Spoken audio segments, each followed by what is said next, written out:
This area has changed to serve New York. Battery Park reflects the changing needs of the population of New York City. With the current population of the city being approximately 10 million people, Battery Park serves as an open space with numerous memorials and monuments. Most notable of these is Castle Clinton National Monument. The monument is the circular stone structure near the water's edge. It was named for DeWitt Clinton, a New York City mayor and governor of New York State in the early 19th century. Castle Clinton was a military fort entirely surrounded by across the river to New Jersey and to other safe havens. Once you have completed the harbor cruise, be sure to walk through Battery Park, taking in the history, open space, and gardens. In particular, stop by the Gardens of Remembrance, which highlight native plants and provide color in the park year-round. Both the Hudson and East Rivers overflowed their banks, flooding large sections of Lower Manhattan. The Battery had a water surge of over 13 feet. 7 subway tunnels underneath the East River were flooded, along with the Ground Zero construction site. A national memorial dedicated to the nearly 3,000 people who died on September 11, 2001, is located on the site where the Twin Towers once stood. Reservations are required to visit the 9/11 memorial.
the Statue of Liberty is not the name given to this monument. When the statue was presented to the people of the United States from the people of France in 1880, liberty and opportunity. The idea of freedom from around the world was beautifully expressed by Emil Morris, the new Colossus, which was written to help raise money for the statue's pedestal. Take part in the room if you're tired. 33 red purchase of says the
fish, oysters, crab, and lobster.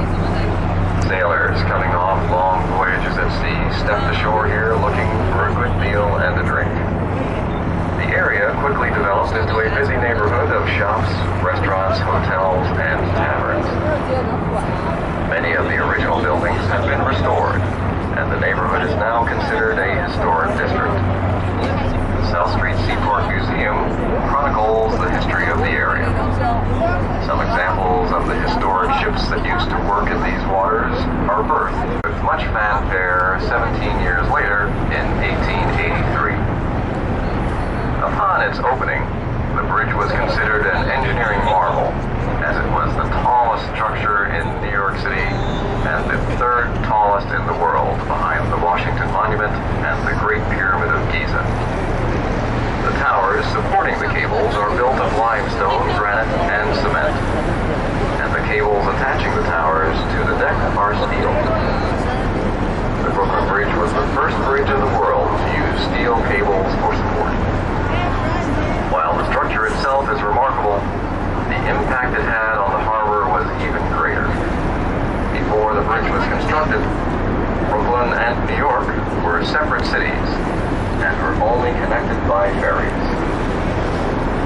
With the bridge spanning the river, residents of Brooklyn and New York could pass between the two cities like never before.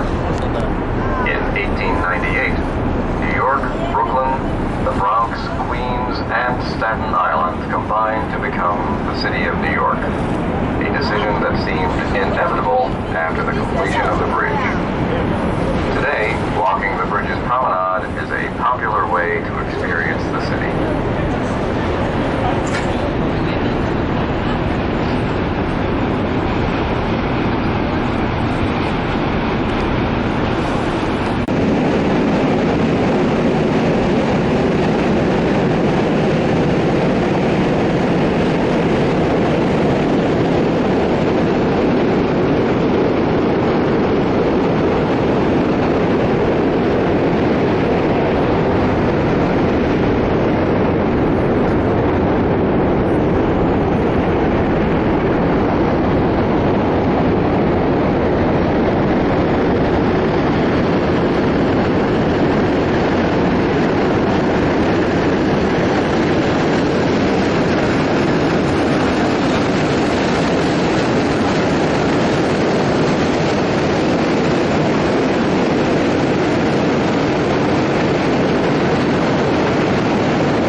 police department and fire department. Today, plans are being